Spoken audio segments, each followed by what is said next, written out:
Welcome back, students, to another video, and this one will be on synthesis writing.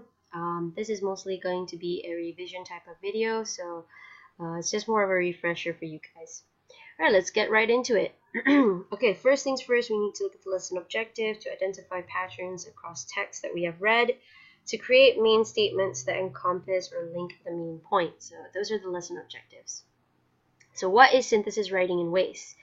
Basically is a summary of the 3 readings that you have done in the comprehension section. So you have your reading and viewing section, you have 3 texts. It's a summary of those texts. It is the most challenging task in the paper. Often students are unable to progress past this task and they leave their extended writing section unanswered. So basically it's all about timing and organization. You have to be very, very careful with your timing. You have to be very, very organized. What are we looking for in your synthesis? So this is basically the marking key. You have the first criterion, which is called processing. Your ability to articulate your main points clearly in your own words. So you not only have to have very good, strong main points, and you have good, strong support for your main points, but you also have to write it in your own words.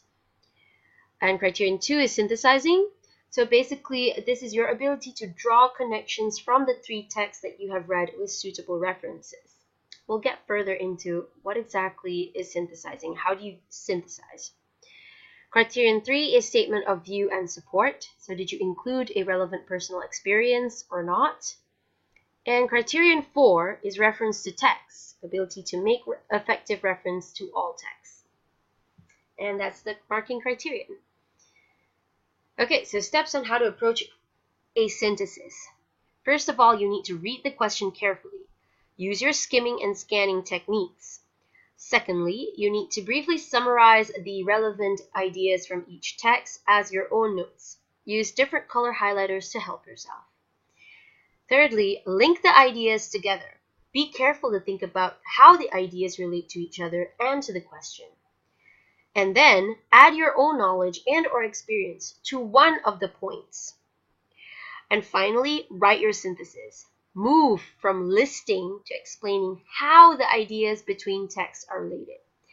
And when we say move from listing, meaning don't list down this information that you got from this text. Try to link those texts together. All right, so let's move on.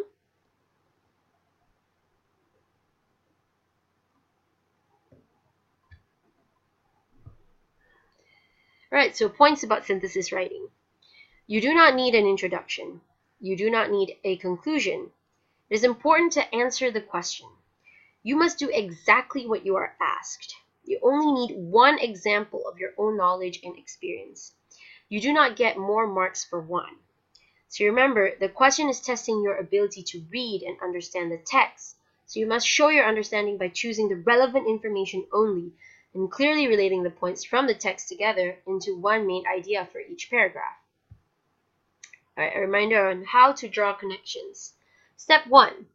Understand the synthesis question. Step 2. Summarize the main points of the 3 texts. Step 3. Organize them into a table. Step 4. Study patterns across 3 texts, and you'll find the similarities and differences that you need. Step 5. Create a main statement that encompasses or links all the main points together. Alright, and that's basically it when it comes to feature article writing.